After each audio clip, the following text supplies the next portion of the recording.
lo que yo voy a intentar presentarles es nada más que una reseña muy apretada de quién fue el general Martín Miguel de Güemes.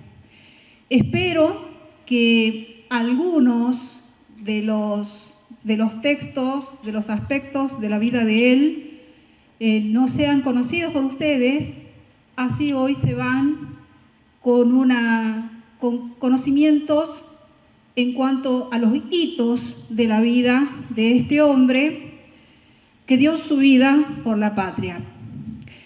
Quiero decirles que yo he titulado a esta conferencia Güemes, mártir de la independencia, porque a lo largo de este recorrido que voy a realizar, voy a demostrar que él ha sido un mártir, aunque por allí suene un poco extraño.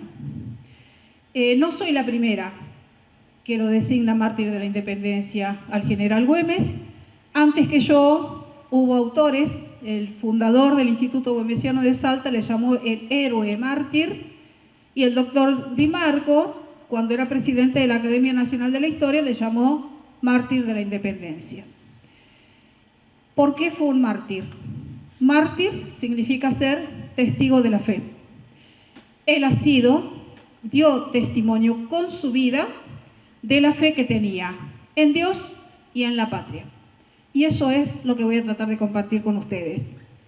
Quise comenzar esta presentación con la imagen de un gendarme histórico como homenaje personal a todos los integrantes de la fuerza y en particular a la gente que presta servicios en Sáenz Peña.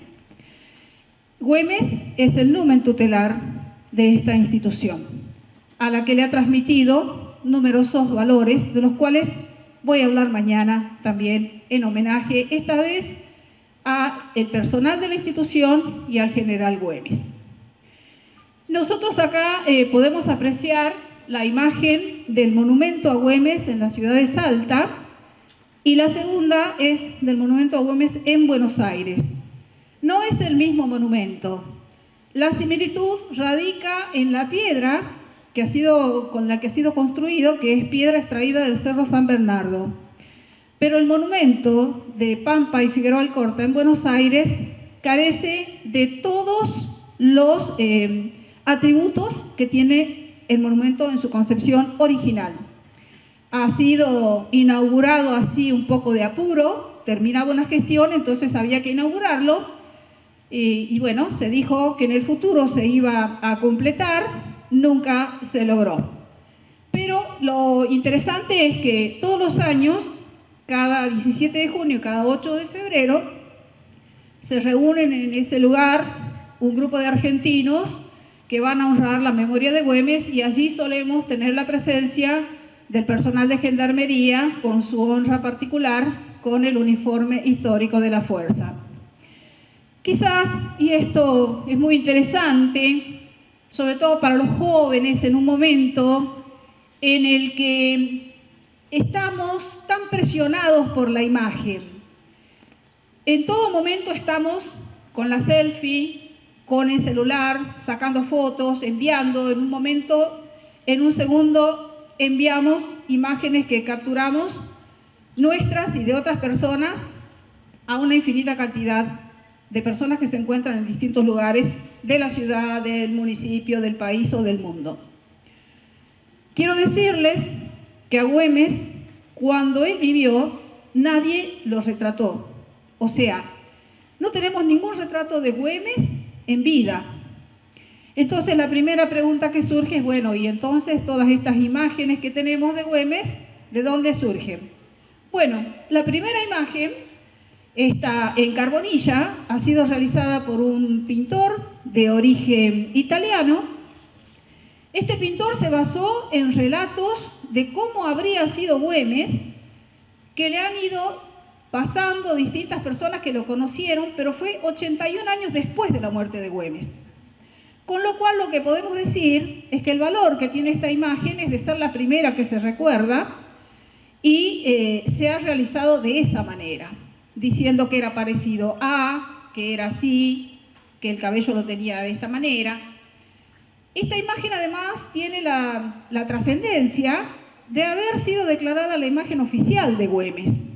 Fíjense que en la vida de Güemes hay muchas cosas que son curiosas, y esta es una de ellas. En la década del 60, la agrupación tradicionalista Gauchos de Güemes Salta le pidió al gobierno que estudiara esta imagen, y el gobierno decidió por decreto, en un caso único. Son 2 casos en el mundo nada más que hay imágenes instituidas oficialmente por decreto, y una es la de Güemes. A partir de allí comenzaron a surgir otras imágenes. La imagen que está al centro, notarán la gran diferencia que tiene con la primera. Esto se debe a que esta ha sido realizada por un descendiente de Güemes que lo pintó un poco en respuesta a esta oficialización. Él pensaba, con un elevado criterio, este hombre era abogado, que Güemes no podía haber lucido el uniforme de húsar, que es un uniforme tan costoso y tan lujoso, con una cabellera y una barba desprolija. Por esa razón es que él realiza esta imagen. Esta imagen tiene la importancia de que hay solamente 2 imágenes pintadas por esta persona de apellido Figueroa. Una de ellas está en el Cabildo, que es esta, y la otra está en la Escuela de Gendarmería Nacional. Ha sido entregada en vida por este descendiente de Güemes a la escuela como un tributo al personal de la institución. Bueno, después vemos que las imágenes continúan repitiendo estas características de Güemes, como una persona que tenía el cabello ensortijado. Fíjense también, esto es un suceso extraordinario y curioso. A él se le realizó un identikit. Lo hizo la Policía Federal Argentina a pedido del descendiente de Güemes, en el cual se estableció la altura, cuál habría sido la talla, las características del cabello. Dice que era negro tirando a rojizo y que la estatura no era inferior al 1,80 m, con lo cual tenemos una persona de un porte bastante importante. De hecho, él era de infantería. La tercera imagen, entonces, repite estos atributos con la diferencia de que se le coloca un poncho.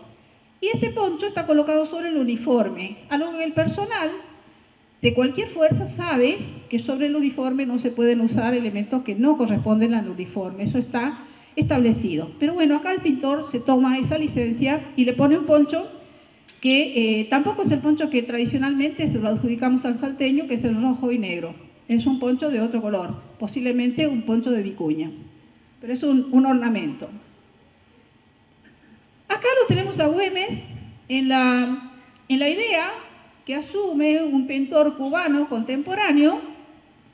Él piensa que Güemes, a los 21 años, podía haber tenido este rostro. ¿Qué es lo que representa esta imagen? Esta imagen representa un hecho extraordinario en la vida de Güemes. Güemes había nacido el 8 de febrero de 1785 en Salta. Cuando tenía 14 años, o sea, siendo un niño aún, ingresa al ejército, al regimiento fijo que había en Salta, y comienza su formación, y en el año 1805 es trasladado a Buenos Aires. Se encuentra en Buenos Aires cuando se produce las invasiones inglesas. A él le va a tocar actuar el día de la Reconquista de Buenos Aires, le toca actuar inscribiendo en la historia de las armas a nivel mundial un hecho inédito, que es el de abordar un barco a caballo. Esta embarcación había estado disparando sus balas de cañón a la población circundante, a la costa del Río de la Plata, en la zona del Retiro, y en un momento la embarcación queda varada.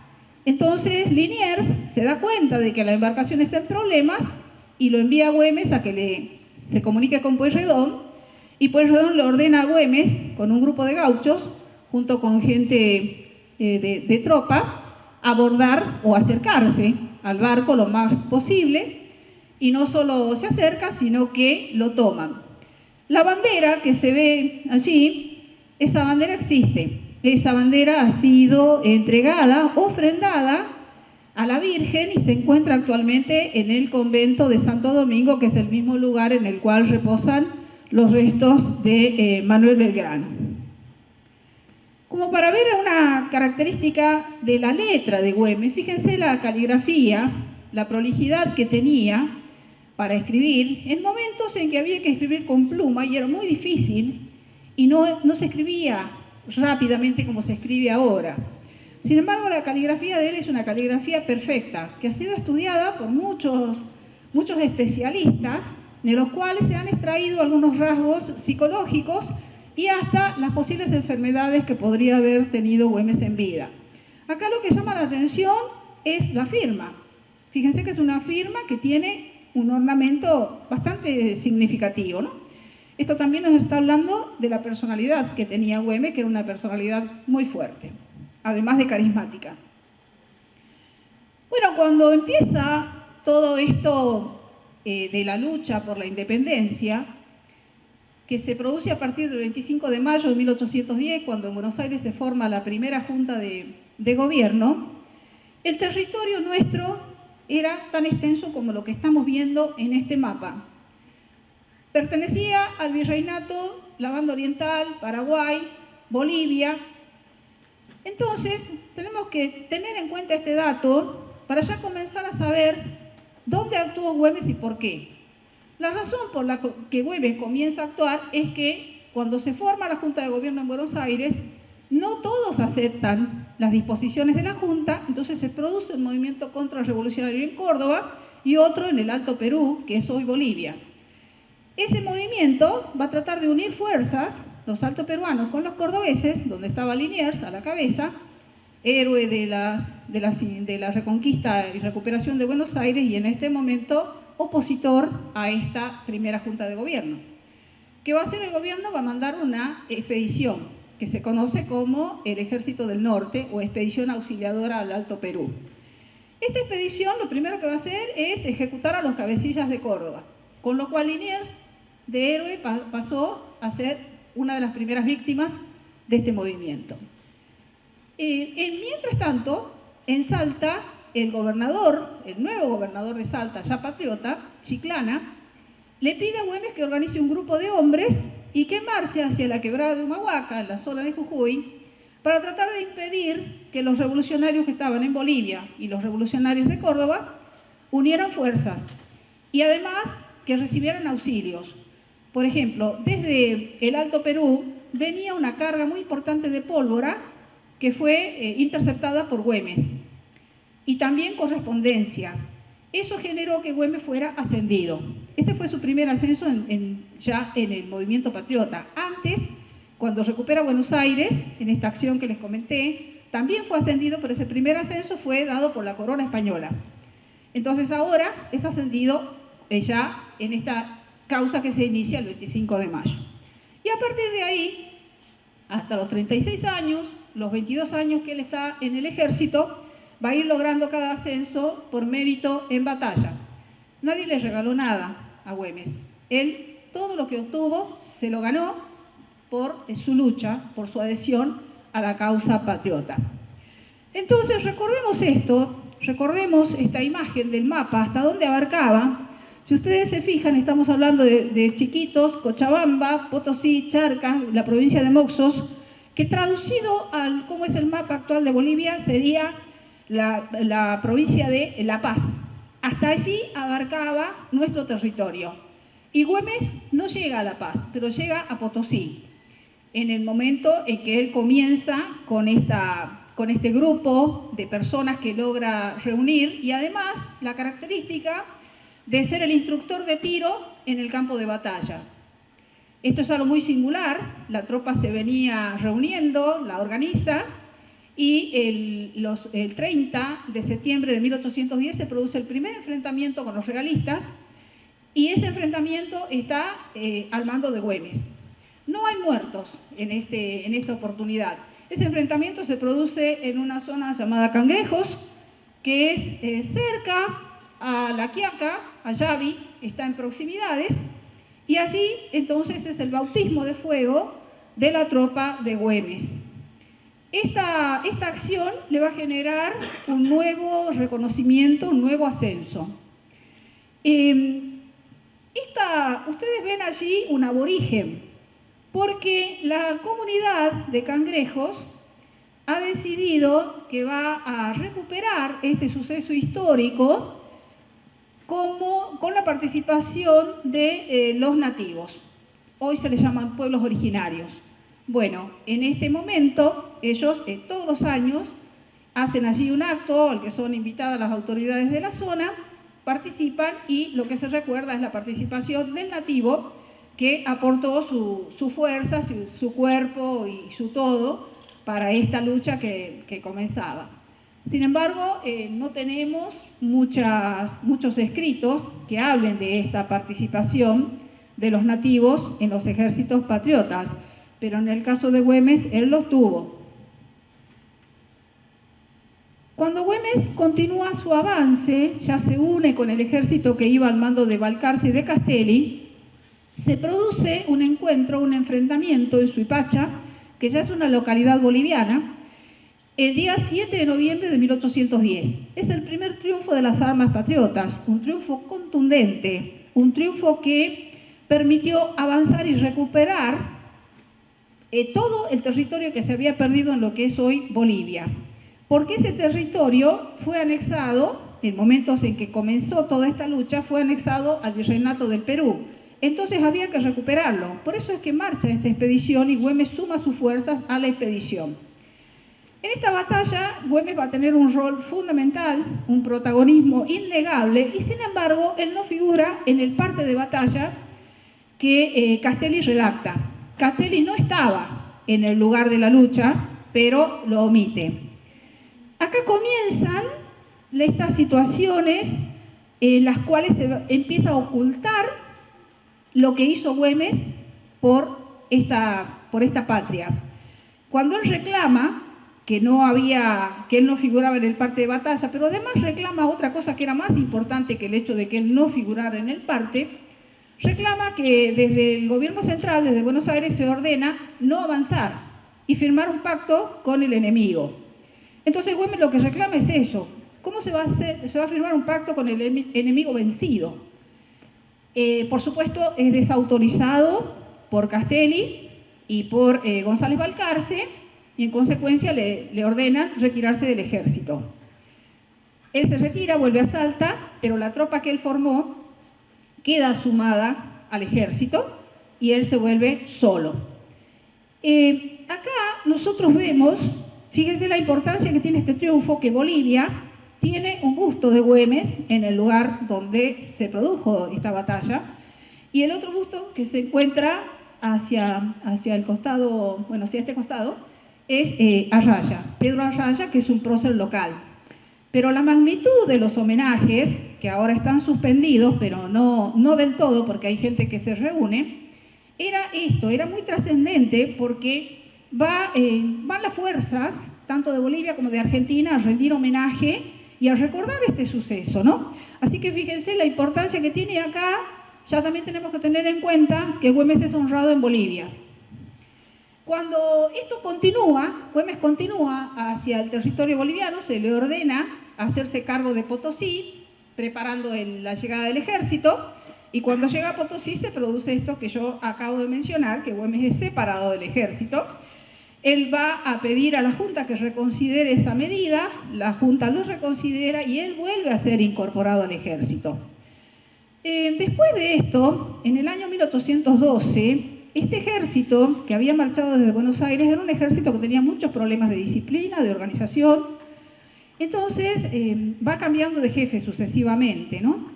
Se hace cargo Pueyrredón, se hace cargo Belgrano, en reemplazo de Pueyrredón, después viene San Martín. Nadie se quiere hacer cargo de ese ejército por las características que tiene, donde los oficiales no respetan la autoridad del jefe, y el jefe, para estar bien con sus oficiales, tiene que hacer concesiones indebidas desde el punto de vista del mando. Pero bueno, esto es lo que ocurre. En 1812, cuando Belgrano asume el mando de este ejército, los oficiales le hacen una serie de comentarios a Belgrano, y Belgrano decide sacar a Güemes. Ya es la segunda vez que va a ser separado del ejército, va a ser enviado primero a Santiago del Estero y luego a Buenos Aires. Cuando él es separado del ejército, él pide al gobierno saber por qué fue separado del ejército, y Belgrano dice que tiene elementos para esta decisión, aunque no tenga pruebas. Y dice que Güemes no tiene virtudes, que no se le conoce, o sea, que todo lo que se dice de él no es cierto. Bueno, escribe algo muy duro en su respuesta. Esto genera que Güemes no esté presente, no participe en la batalla de Salta ni en la de Tucumán, que se produce la primera, la batalla de Tucumán en septiembre de 1812 y la batalla de Salta el 20 de febrero de 1813. Pero tampoco participa cuando el ejército del mando de Belgrano avanza y es derrotado en Vilcapugio y Ayohuma.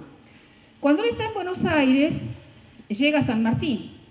Se conoce con San Martín, entablan conversaciones y una amistad, y van a pensar en la posibilidad de que Güemes quede a cargo de la avanzada, de la defensa de todo este territorio que llegaría hasta proximidades de Tucumán.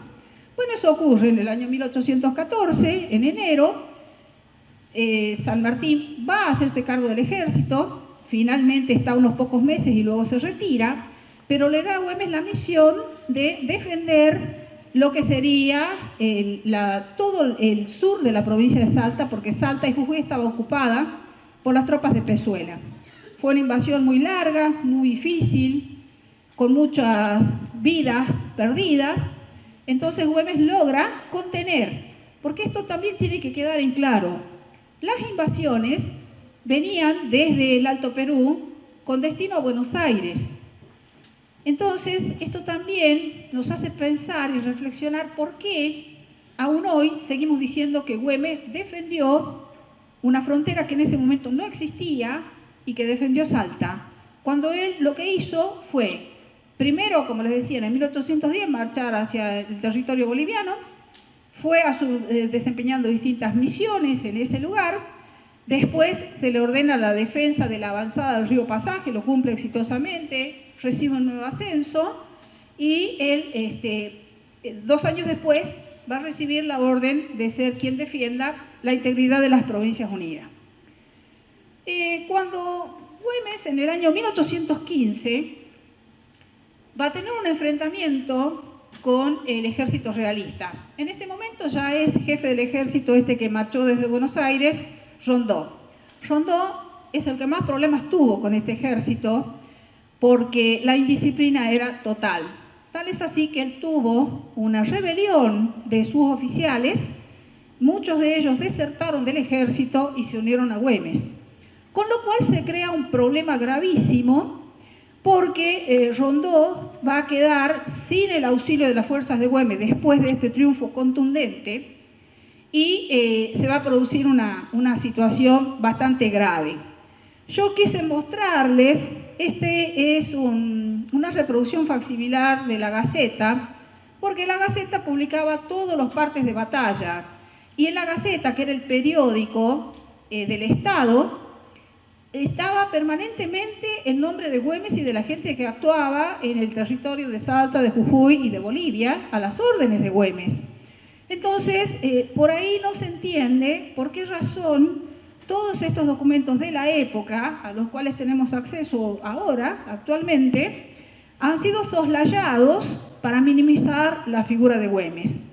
Cuando Buenos Aires estaba celebrando cada triunfo que tenían las tropas al mando de Güemes, como en este caso, donde se cuenta qué pasó con el ejército realista, que fue diezmado, fueron ejecutados en el campo de batalla varios soldados, varios oficiales, perdieron equipajes, perdieron una serie de elementos propios de la guerra y eso quedó para Güemes. El caso es que cuando termina este enfrentamiento y ante esta situación que se estaba viviendo en el ejército, Güemes decide separarse del ejército, le dice, no le dice muy cordialmente a Rondó que él se va a retirar, y Rondó nuevamente le ordena que se retire él, pero no la tropa. Entonces esta vez Güemes se niega. Las otras veces tuvo que dejar la tropa, pero esta tercera oportunidad ya no lo hace. Cuando él vuelve a Salta, de paso por Jujuy, levanta unos fusiles que estaban descompuestos, se los lleva a Salta, y eso era para poder ponerlos en condiciones de que estos fusiles sirvieran para la defensa de la causa.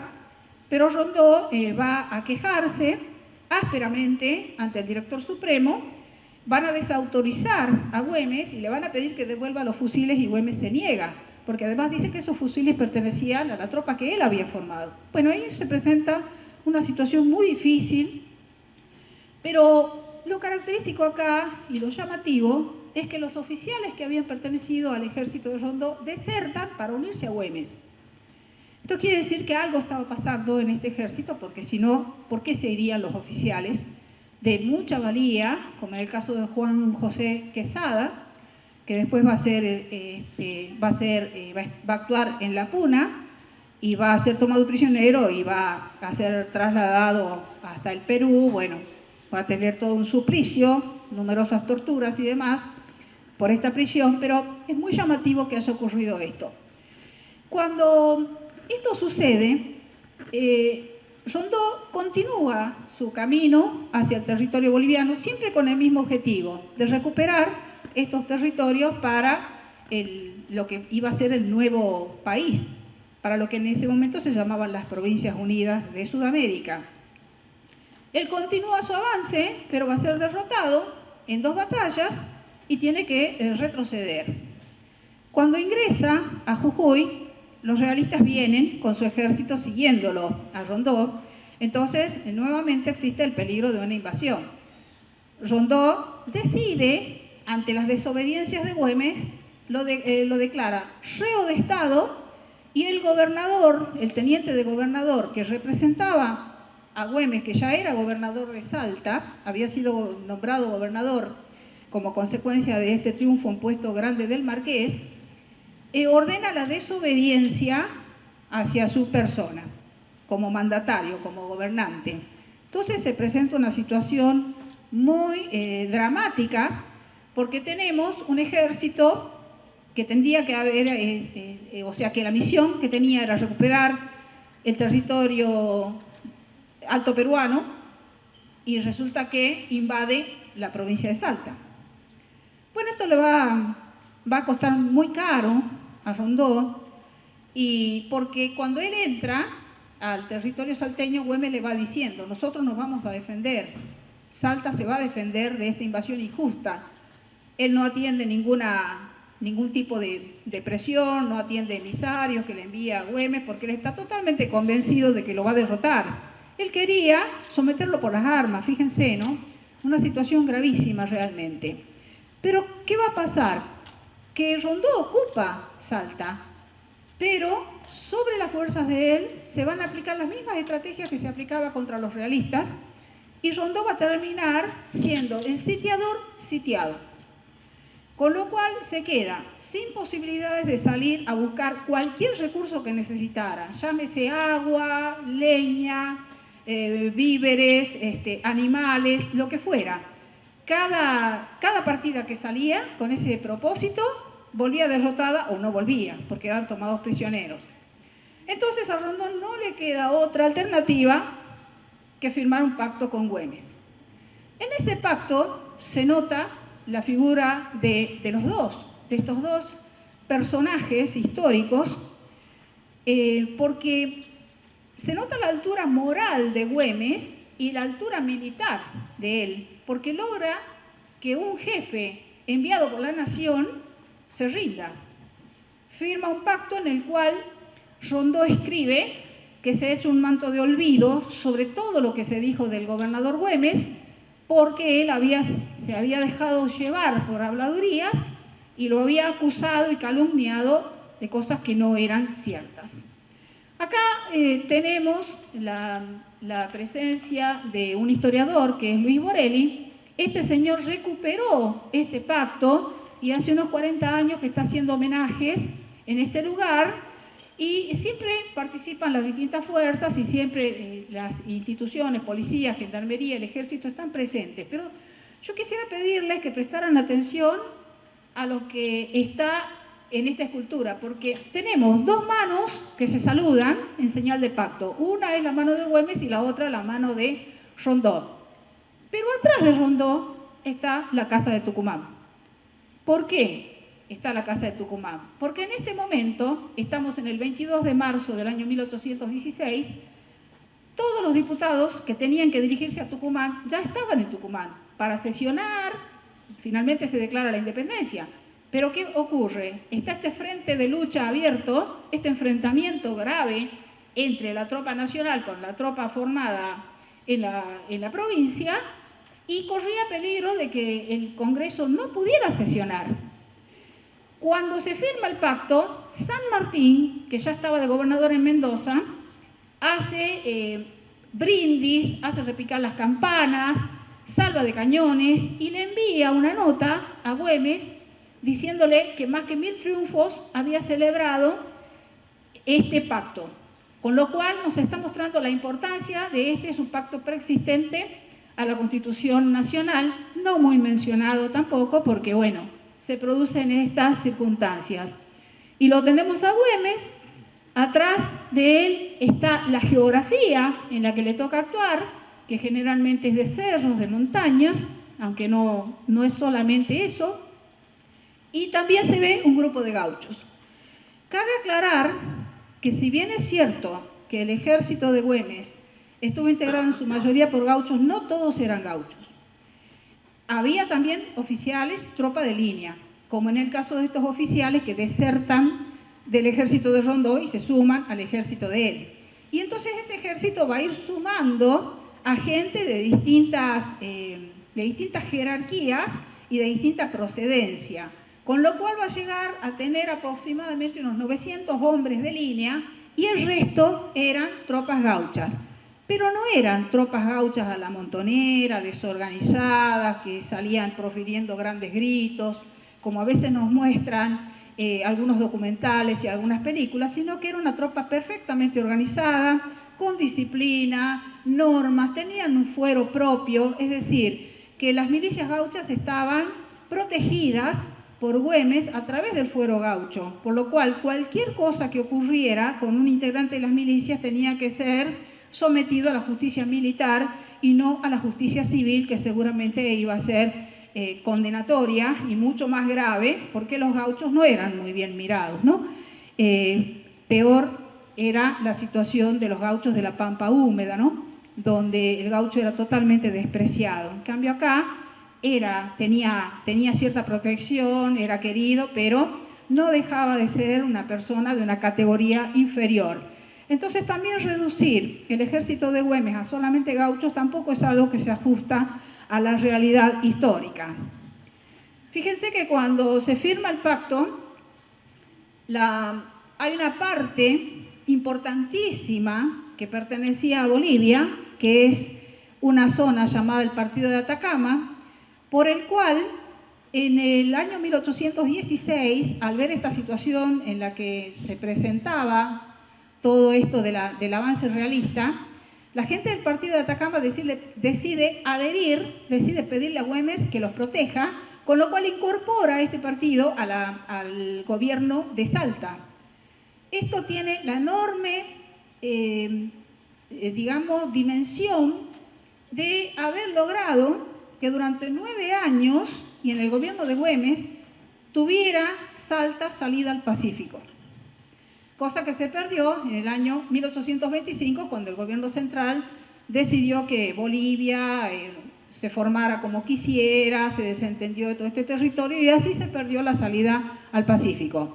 Eran 400 kilómetros de costa, no era un pequeño territorio, era bastante importante. Y además había un puerto allí que está marcado, el puerto de Cobija, por el cual se tenía la sospecha de que en algún momento los realistas iban a ingresar por Cobija, iban a ingresar a Salta, iba a ser un poco más directo, aunque no más fácil, porque tienen que atravesar todo el desierto de Atacama, que desde el punto de vista geográfico el desierto de Atacama es el desierto más árido del mundo. No existe otro desierto como ese. Entonces imagínense cómo fueron las comunicaciones, cómo fue la vida y cómo fue todo lo que sucedió en ese territorio en el momento que tuvieron que atravesar un territorio donde no había agua, por ejemplo, había escasez de pasto, además las condiciones de altura, en fin, bastante difícil. Cuando en el año 1816, después de esta derrota que sufre Rondó, el gobierno decide encomendarle a Güemes que se haga cargo de la defensa de las provincias argentinas.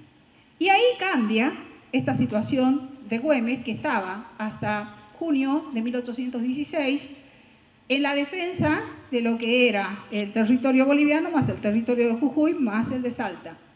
En este momento, la misión que se le encomienda es defender a todas las provincias argentinas. Entonces, esa fue la misión encomendada por el Director Supremo. El cargo actual sería equivalente al presidente de la Nación. Esa es la misión que se le da. Entonces, esto también nos lleva a reflexionar por qué hemos empequeñecido tanto la figura de Güemes que solamente hablamos de la defensa de un territorio hasta cada vez más pequeño, ¿no? Sin embargo, esto fue así. Ahora, ¿qué ocurre? A él le dan esta misión, pero no le dan los recursos. Entonces tenemos cartas como esta, en la cual Güemes se dirige a Belgrano, que era su superior en el mando, había tomado de nuevo el mando del ejército, y le dice que la situación en la que vive la tropa es desesperante, que no tienen recursos, que están desnudos, no tienen para alimentarse, que él no tiene un peso para darles y que está pidiendo un préstamo y que no encuentra quién se lo conceda para obtener los recursos necesarios para continuar en la lucha, ¿no? Y acá tenemos también la convicción moral que tenía Güemes de que esa causa tenía que ser llevada adelante a costa de lo que fuera, incluso de sus bienes. Él terminó hipotecando bienes suyos y los perdió porque el gobierno nunca levantó las hipotecas. Pero bueno, esto también cuando Güemes envía esta carta a Belgrano, Belgrano por oficio la eleva al Director Supremo, que estaba ahí, estaba en funciones en Tucumán, la presentan al Congreso y el Congreso, con la anuencia del Director Supremo, decide concederle a Güemes una pequeña ayuda, un subsidio, para que él pueda continuar con esta defensa. Ahora fíjense, acá dice que Pueyrredón le asigna 3.000 pesos, pero ¿qué le recuerda a Güemes? Le recuerda cuál es la misión de él y le dice inutilizar los proyectos de invasión del enemigo. Esto nuevamente contribuye al conocimiento real de qué hizo Güemes, ¿no? No estaba defendiendo una pequeña porción del territorio. ¿Pasó algo acá, Cristian?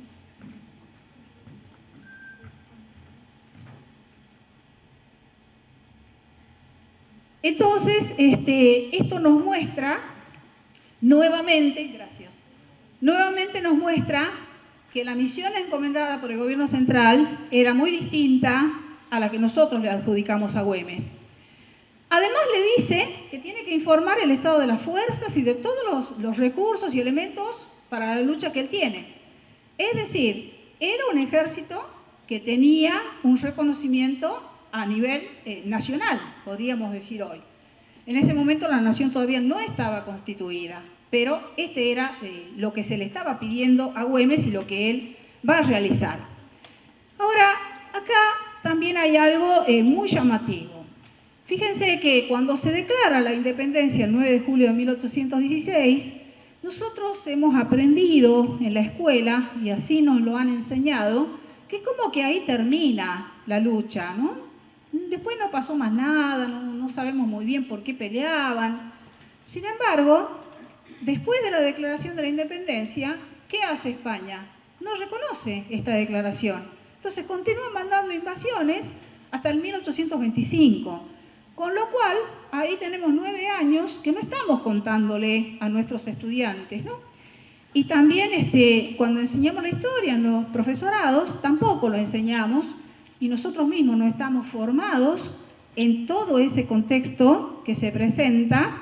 Entonces, hay un recorte muy importante de la figura de Güemes, pero no solamente de la figura de Güemes, porque Güemes nunca, no estaría siendo honrado por nosotros hoy si no hubiera tenido esos 6.610 integrantes de su tropa que luchaban, guiados por él, a través de él y sus comandantes, que luchaban por la patria, ¿no? Entonces, el desconocimiento es no solo hacia la figura de Güemes, sino hacia todas esas personas que integraron ese ejército que ya vimos en qué condiciones actuaba a favor de la patria. Si ustedes reconocen algunos de los puntos que están allí, van a notar que los combates fueron todos en el territorio de Salta y de Jujuy, porque Salta y Jujuy fueron el escenario de la lucha. No pudieron avanzar. La única vez que llegaron a Tucumán los realistas fue en el año 1812, que Belgrano los hace retroceder. Después, hasta el 21, el momento de la muerte de Güemes, no logran avanzar nuevamente. Y todo esto fue a costa de la acción defensiva de todo el territorio, ¿no? Porque había, los integrantes del ejército tenían familia, y esa familia también actuaba de espía. Los chicos llevaban mensajes, porque, bueno, es como que no les prestaban mucha atención, entonces ellos llevaban comunicaciones de un punto a otro, decían lo que veían en el camino. Las mujeres también, que muchas mujeres en ese momento, la mujer no tenía acceso a los estudios, la mayoría no los tenía. Entonces había mujeres que no sabían contar y llevaban piedritas, llevaban distintos elementos para hacer la cuenta mientras iban a vender pan. Hacían la cuenta de los presentes en el ejército realista y pasaban esa información. Es decir, que cuando Leopoldo Torre Nilsson habla de la tierra en armas, se está refiriendo a eso, ¿no? A que por cada hombre había otras personas que también actuaban a favor de la causa. Fíjense que en el año 1817 continúan los combates. Acá tenemos una invasión terrible al mando de La Serna, y fíjense, todas esas cruces son enfrentamientos, y todas se producen en el territorio de Jujuy y de Salta. Fue una batalla que duró 5 meses, desde el 1 de enero de 1817, cuando La Serna parte de Yavi y le informa a su superior que él va a tomar Buenos Aires en mayo. En mayo se estaba volviendo sobre todo lo recorrido, humillado por aquellos a quienes despreciaba, que era este ejército al mando de Güemes. Consecuencia de esta derrota, a Güemes le asignan una pensión vitalicia para su hijo, que se la pagan unos meses. Su hijo nace en septiembre. Le conceden un ascenso y le conceden esta condecoración que nunca fue entregada, porque cuando el gobierno pidió la nómina de quienes tenían que recibir la condecoración, se encontraron con esta cifra que ya he mencionado. 6.610 personas tenían que recibir esta condecoración y no había recursos que pudieran pagarlos. Entonces, el gobierno se comprometió a que una vez que terminara la lucha, se iba a entregar la condecoración, cosa que nunca ocurrió. Bueno, los años siguientes continúan todas estas batallas, siempre en territorio de Salta y de Jujuy. En el 18, en el 19, en el 20, hay un registro de los combates, enfrentamientos, escaramuzas que hubo en la región, y superan los 200. Ustedes me dirán, quizás un poco preocupados, los docentes de historia o los estudiantes de historia, que son los que más les deben estar sorprendiendo estos datos, ¿de dónde saqué yo todo esto? Bueno, esto ha quedado registrado en los documentos, y como les decía, ha sido publicado en la Gaceta, y también hay relatos de la época en los cuales se iba contando lo que sucedía, y un autor, de Santiago del Estero, hizo una primera recopilación y él encontró casi 170 combates registrados. Después se siguieron sumando y hoy superan los 200 combates. ¿Dónde están y por qué no los recordamos? Bueno, yo podría decirles, para tranquilidad de muchos de ustedes, que Salta y Jujuy sí recuerdan muchos de estos combates, porque al haber ocurrido en el territorio han quedado las huellas del paso y de estos combates, y se han levantado monolitos y distintas recordaciones para que el pueblo mantenga la memoria, ¿no? Entonces esto es así. No estoy diciendo nada que no esté documentado, esto quiero decirles. Bueno, en el año 1820 se produce una situación de anarquía en la cual cesa el gobierno central. Pasamos a un gobierno provincial en Buenos Aires que sigue teniendo su influencia en el resto de las provincias, pero en este momento, en junio de 1820, San Martín ya ha desembarcado en el Perú y necesita un ejército que avance hacia el Perú en apoyo a él. ¿Y a quién se lo pide? Se lo pide a Güemes. Ya no había gobierno central, entonces él reúne al Estado Mayor de su ejército y piden nombrar a un general que sea el jefe de ese ejército que va a marchar en auxilio de esta fuerza, y todos los oficiales aprueban que sea Güemes. Entonces Güemes recibe ahí, entonces, en junio de 1820, el último grado, que es el de general. Cuando Güemes obtiene esta misión, fíjense cómo va pasando de misión, ¿no? Al principio era recuperar el territorio hoy boliviano, después era defender la integridad de las Provincias Unidas. 1820 ya es auxiliar a San Martín. A través de distintos medios, Güemes va a colaborar con San Martín en las comunicaciones, a través justamente del partido de Atacama, donde pasaba toda la información. Y algo muy notorio es que Güemes se va a comunicar en forma directa con el director supremo de Chile. Esto también genera grandes sorpresas, por eso lo vimos en la diapositiva anterior, vimos el busto de Güemes, donde está el mapa del partido de Atacama, es un busto de Güemes en Antofagasta, Chile, donde se hizo un reconocimiento en el 2010, se llevó un busto y está allí, en memoria de todos aquellos sucesos. Bueno, ¿qué pasa? Que Güemes necesita que las provincias lo auxilien y ninguna provincia le puede dar ningún tipo de auxilio.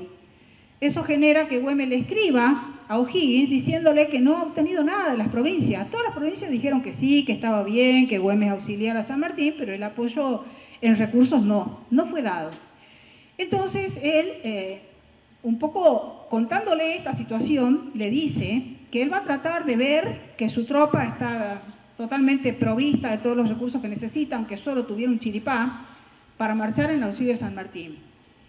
Y O'Higgins le presenta al Congreso de Chile, presenta esta petición, y el Congreso dice que conviene, por la gloria de Chile, auxiliar a Güemes para que termine lo antes posible esta situación en la que se vivía. Y también le dice por una nota, por un oficio, le informa a Güemes que todas las promesas que le hubiera hecho San Martín o las que le hiciere, el gobierno de Chile respaldaba esas promesas. Es decir, se comprometía a pagar lo que surgiera en consecuencia de los auxilios que Güemes le diera a San Martín. Con lo cual, aquí ya tenemos la otra misión y la participación de Güemes en el plan sanmartiniano. Pero en el año 1821 se presenta una situación grave, interna, en la cual Tucumán decide invadir Santiago del Estero porque Santiago del Estero, que formaba parte de Tucumán, decide separarse. Tucumán no quiere aceptar esta separación, finalmente se va a separar esta provincia, pero mientras tanto, Güemes está en la quebrada de Humahuaca y estaba por recibir algunos auxilios desde Córdoba y también de Santiago del Estero, entonces el gobernador de Santiago le dice que no le puede enviar los auxilios por esta situación que se le presenta y le pide a él que vaya a auxiliarlo por las armas. Bueno, Güemes regresa a Salta, reúne el cabildo y el cabildo decide que se marche sobre Tucumán para pacificar la región.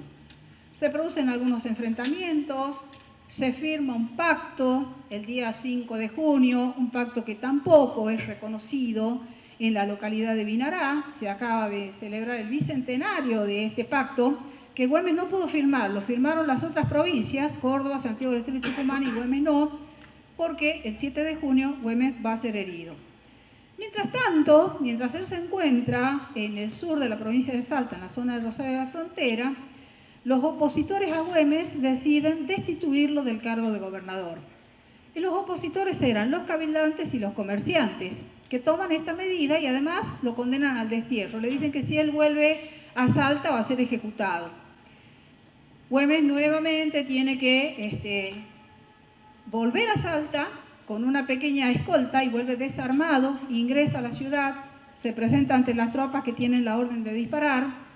Las tropas reciben 3 veces la orden de disparar y no lo hacen, deponen armas, piden perdón porque habían sido compradas sus voluntades, y los cabecillas de esta rebelión huyen, unos hacia Jujuy, donde ya había ingresado nuevamente al territorio jujeño Olañeta, y los otros hacia Tucumán a buscar refugio en Tucumán.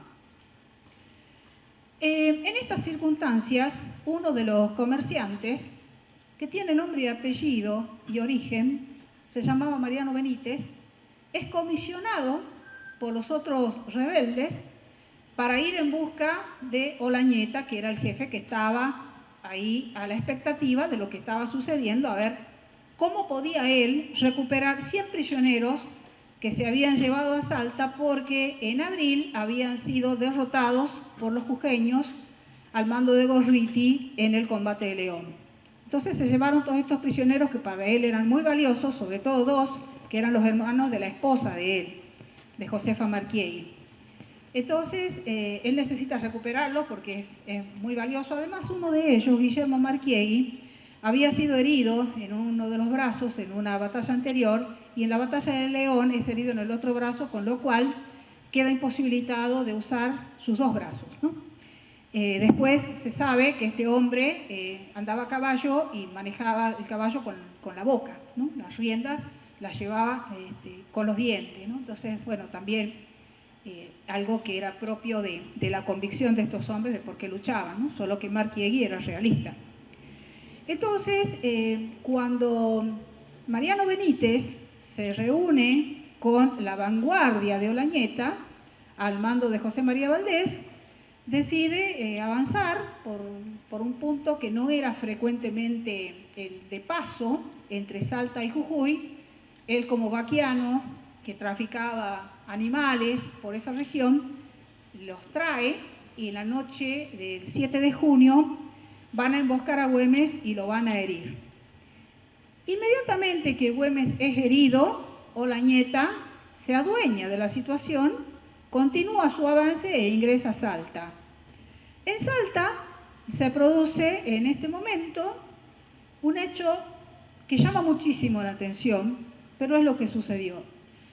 Cuando Olañeta ingresa a Salta, que lo hace alrededor del 15 de junio, unos días antes le manda a Güemes una comisión para ofrecerle que, como él sabía que estaba herido Güemes, acá debo decirles que Güemes era primo de Olañeta, pero uno era realista y el otro era patriota. Entonces decide mandarle una comisión porque sabe que Güemes está herido y está a la sombra de un árbol sobre un catre de campaña y aparentemente quizás se haya conmovido por esta situación en la que él se encuentra y manda a la comisión para que esa comisión lo convenza a Güemes de aceptar ser trasladado a Salta y ser atendido por los médicos realistas. Güemes a la primera comisión la despacha y le dice que él no necesita ningún favor del enemigo al cual viene combatiendo desde hace tanto tiempo. El 15 de junio llega la segunda comisión y ya en este momento Güemes ya no puede incorporarse. Entonces, en sus últimos momentos de vida, porque él va a morir el 17, hace jurar a su segundo en el mando, que era Enrique Vid, que la lucha iba a continuar mientras hubiera un enemigo de la patria en territorio salteño, mientras hubiera un salteño dispuesto a dar la vida por la libertad. Entonces, en esta situación se produce este juramento, donde vemos a un oficial realista con su sable, presentándole respetos a Güemes, y el otro oficial que está haciendo el juramento. Bueno, ante esta situación, los oficiales se retiran humillados porque ven que ya Güemes está en sus últimos momentos de vida, pero hay que tener en cuenta que el 15 de junio, 2 días antes de morir, Güemes estaba dando disposiciones y órdenes, ¿no?, a la tropa. Entonces, con esto hago esta salvedad, porque pareciera ser que desde el punto de vista de lo que se dice de Güemes se puede decir cualquier cosa de él. Una de las cosas que se dice es que él entró en este proceso que termina con la muerte y que ya deliraba, que no tenía conciencia de lo que hacía, en fin, una serie de cosas que yo no voy a repetir las enfermedades que se le achacan, porque siempre el auditorio se lleva esto y lo reproduce, entonces no termina nunca de de girar esta rueda, ¿no?, de contradicciones, y se le adjudican distintas enfermedades que él no padeció. Seguro que ustedes tienen alguna en mente, pero no las padeció. Entonces, él va a quedarse allí. En este momento, Güemes va a dar una lección de integridad ética increíble, porque un médico que habla de la muerte de él, habló hace 50 años, dice que le sorprende el estoicismo de Güemes, que prefiere quedarse en el lugar donde estaba sin los auxilios de un médico y morir de esa manera. En ese sentido es que esta conferencia yo la he titulado El mártir de la independencia. Porque si bien es cierto que él había jurado en distintos momentos que iba a dar su vida por la patria, en este momento ese juramento él lo lleva a la práctica, lo concreta, y se va del mundo dejándonos esta lección de incorruptibilidad que es suprema. Fíjense que hace unos años, hace 50 años, hubo algunas reivindicaciones de la figura de Güemes, y una de ellas fue esta. Este es un nevado, se llama el Nevado de Castilla, es un nevado que está en el límite entre Salta y Jujuy. Se llamaba de Castilla o de Piedra Sonada porque esas lajas producen un ruido muy particular cuando se golpean. A partir de entonces, este nevado se llamó y se llama Nevado Güemes. ¿Y por qué se llama Nevado Güemes? Porque es el lugar por el cual pasó José María Valdés, guiado por Mariano Benítez, y logran llegar a Salta sin ser vistos porque salen a una zona que se llama Los Yapones, que no era un lugar de tránsito habitual. Es más, no era transitada, pero ellos, el comerciante la conocía por lo que dije antes. Él traficaba mulas y otros enseres por ese territorio, ¿no? Cabe recordar también que Güemes perdonó muchas traiciones. Hubo muchas personas que quisieron matarlo, incluso a quemarropa, y él los perdonó. Uno de los perdonados fue Mariano Benítez, que él se había sublevado. Güemes le perdona la vida con la condición de que no vuelva a levantarse en su contra, y no solo se va a levantar en su contra, sino que lo va a destituir, va a firmar el acta, en fin, un acta tremenda de destitución de Güemes como gobernador y de expulsión, y va a ser quien lo traicione cuando él le perdonó la vida, porque en ese momento las personas que cometían estos actos de traición tenían que ser ejecutadas. Y él se conmueve porque él tenía familia, era una persona muy conocida, había dado auxilios a la patria, y lo perdona. Y este es el que va a ser el traidor, ¿no? Bueno, ¿qué es lo que ocurre luego de la muerte de Güemes? Bueno, ya he dicho algunas cosas. Olañeta es nombrado gobernador y, para asombro de San Martín, que estaba esperando que Güemes avance, se encuentra con que Olañeta le obliga a los salteños y a los jujeños a firmar un armisticio en el cual se establece que no van a permitir el paso de ningún ejército hacia el Alto Perú. Es decir, le corta la posibilidad a San Martín de que reciba refuerzos. Con lo cual, después son otros los próceres que finalizan este proceso iniciado en el 1810. Ya estamos en el 1821 y llegamos al 1825, cuando en el 1825 Olañeta, que había dado la orden de emboscar a Güemes y que después quiere comprarlo, es traicionado por un subordinado de él y es ejecutado en Tumuzla. Recién ahí termina la lucha por la independencia, en el año 1825. Mientras tanto, un dato curioso también, el rey de España le envía a Olañeta, en mérito a todos los servicios que él le había prestado a la corona, la designación de virrey del Río de la Plata. Esta designación la recibe su viuda. Olañeta no se entera, ya estaba muerto, ya había sido ejecutado, y recién ahí termina todo este proceso. Pero siempre la pregunta es, bueno, ¿qué hubiera pasado si no se hubiera producido este movimiento, si Güemes no hubiera muerto en junio del 21? Bueno, podemos tener distintas hipótesis, ¿no? pero seguramente una de las cosas que no hubiera pasado es que San Martín se hubiera visto obligado a retirarse del Perú porque se queda sin una fuerza que vaya en su auxilio. Bueno, también perdemos la salida al Pacífico, como ya les dije antes, y se la pierde para siempre, ¿no? Es incorporada a Bolivia, ese territorio hoy pertenece a Chile, en fin, bueno, ya son cuestiones históricas que no tienen que ver con este proceso. Yo creo que después de este pantallazo apresurado que he dado sobre Güemes, corresponde reflexionar sobre algunas expresiones que solemos escuchar y leer, y escuchar a grandes historiadores, ¿no?, que están en los medios siempre diciendo que Güemes defendió la frontera, que era un caudillo, que era un general gaucho. El gaucho es un término que se le asocia al de general y que no corresponde desde el punto de vista militar. No existe esta jerarquía. Pero hay como una apropiación de la figura de Güemes de parte de instituciones gauchas, que bueno, esto lo hemos estado viviendo en estos días también, donde pareciera ser que son propietarios de la figura y que hay que hacer lo que ellos disponen, ¿no? Entonces, esto ha generado una nueva forma de empequeñecer la figura de Güemes al asociarla a un término que en el momento histórico en el que estamos hablando era una figura que no era bien vista, ¿no? Entonces, en muchos casos se habla de los gauchos en forma totalmente despectiva. Por ejemplo, La Madrid, tucumano, Martín Rodríguez, de Buenos Aires, hablaba de esas personas que ni siquiera eran dignos de participar en un ejército. Se habló de los realistas, que los trataban de asesinos, bandidos, ladrones, en fin, una serie de improperios.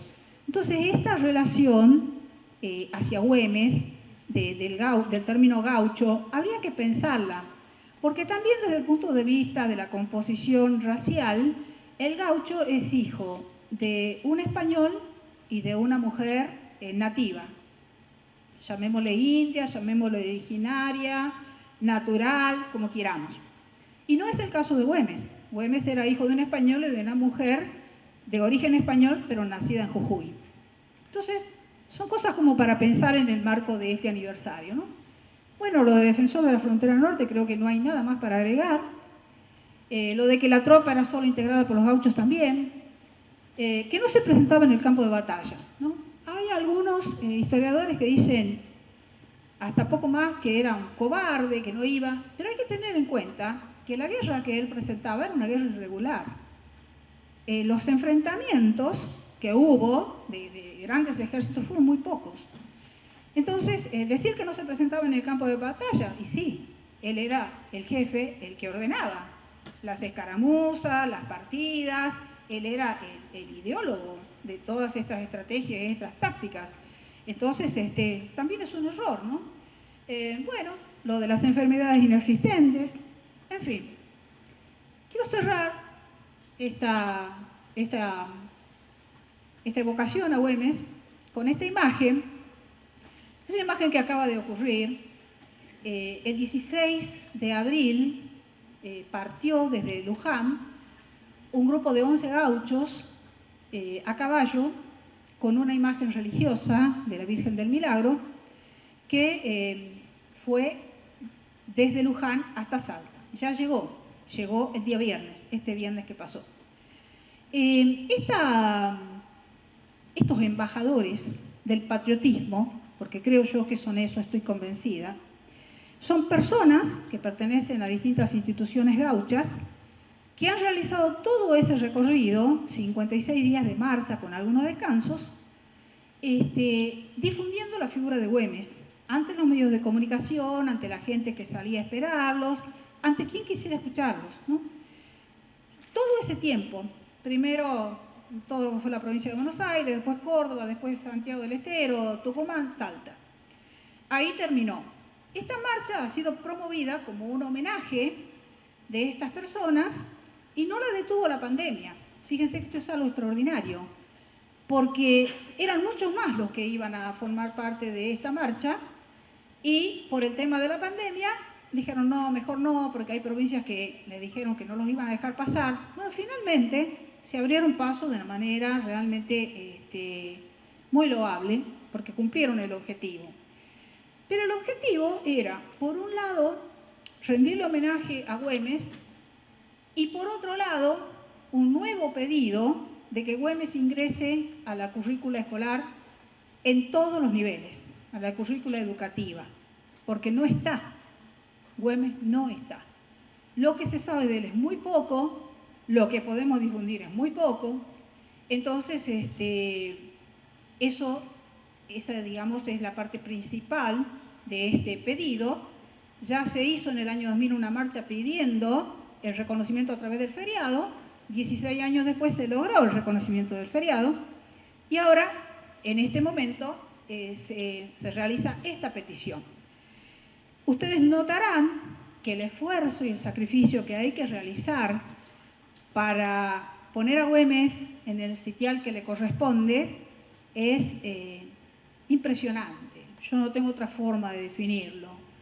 Pero esto es lo que se hace en memoria del pasado, de aquellos que lucharon, y para honrar esta presencia viva que tiene Güemes, no solo en los salteños, sino en muchos argentinos, en la fuerza de seguridad que tutela y demás. Este es el pasaje de los gauchos por Santiago del Estero, donde el móvil de Gendarmería encauzó el tránsito y les dio la seguridad vial para que pudieran avanzar por ese territorio. Bueno, yo con esta última diapositiva les doy las gracias por estar aquí, por reunirnos para recordar a este patriota. Gracias.